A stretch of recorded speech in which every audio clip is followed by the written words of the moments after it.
in your opinion, in the 1960s, the black marital rate was at 80% Yeah. during the worst times of American history. Yeah.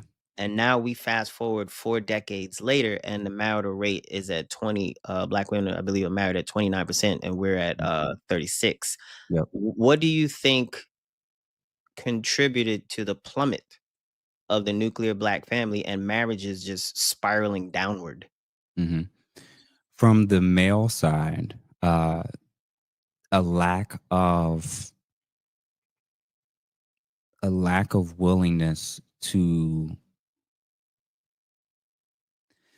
from the male side, I think there was a lack of willingness to acknowledge the dangers of what was coming. I think that we, like our women, bought hook, line, and sinker. Whatever is the trend, whatever the government is giving, we'll take it.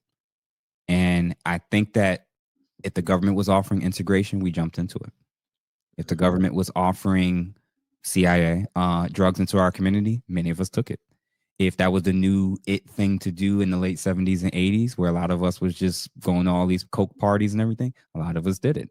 Um, Instead of continuing to build and maintain and protect our own, we opted for getting the jobs through the government, the jobs in the inner cities, working for somebody else versus working for ourselves amongst ourselves.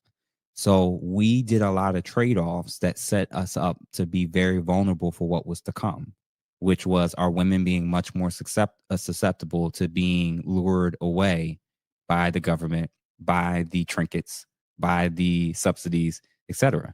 So I think that it was a lack of foresight by many men in leadership positions in our community, both on an individual level and in a collective level, that we bought hook, line, and sinker, all of the traps and things that kind of set us up to delegitimize our role of leadership in the community. We fell for it.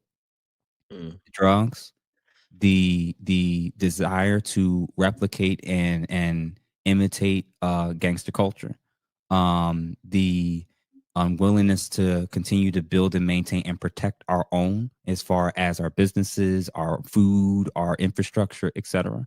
We traded in our own for integration, especially in terms of economically, you name it. So we kind of set ourselves up as men for our women to look elsewhere for stability.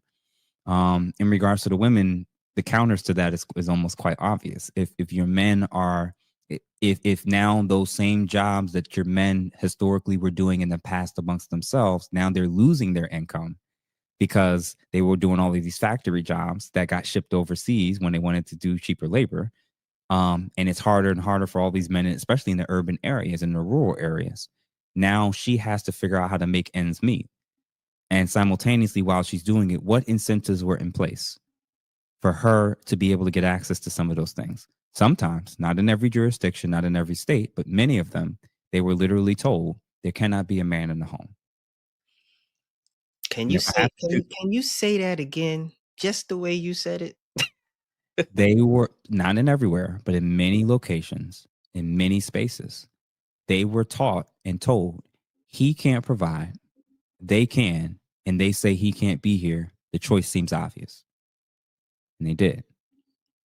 Now, this is the whole chicken and the egg thing. Mhm. Like you can't. I think what happens is a lot of times when people get on these microphones, they just want to put it all on the women. No. It's kind of hard for her to lean in that direction if her male counterpart doesn't need to hide in the closet or doesn't need to not be in the home because he's paying for everything. He's contributing to the household. She's fine. She's secure. So unfortunately, we put ourselves in a precarious position where many of our women now had to start to move out of survival. And especially if they had children, this is not an option if you can't pay for nothing. Mm. All right. So our women are being put into a situation that is long term they can't is untenable. Our men can't seemingly many of which couldn't do anything about it, at least on paper. And number three, we have to acknowledge that for every man back then that did the right thing, there was also a man that probably did the wrong thing. And for that privilege that we had in terms of being seen as the leader, Some men saw that as an opportunity to lead in love and be godly and move in a way in which his community could be proud of and his legacy can continue. And other men saw that as an opportunity to be a dictator and a vicious totalitarian ruler and abuse that privilege. So naturally, what do you think these women are teaching their daughters? Mm, All right. So both of those things can be true. It just often happens that when these types of things that I'm talking about get clipped up, the part that I mentioned about the women goes viral, and the part that I mentioned about the men, apparently it doesn't exist if people didn't watch the whole thing. So I right. do think that there was failures and drop-offs and trade-offs that ended up not being great for us as a community, that ended up putting us in the position that we are currently in terms of the nuclear family stability. Mm. Yeah, like I said, it's me personally. Like I said, it's so sad because again, I come from a loving family. I watched both of my grandparents, God rest their souls, till death do us part. Mhm. And next month, shout out to Mama and Papa Bear, they will be celebrating 41 years of marital bliss. Mm. Hey, So, what's up? out of all the negative press that I have received since I started my channel 4 years ago, um, don't get it twisted. I love to see our people together. And but I also know I'm a realist. Mhm. I Same. know that metaphorically speaking, the black community, in my loose opinion, is like the Titanic. It's going down. It's inevitable. But Mhm. the people who want to do better have jumped ship and we can swim.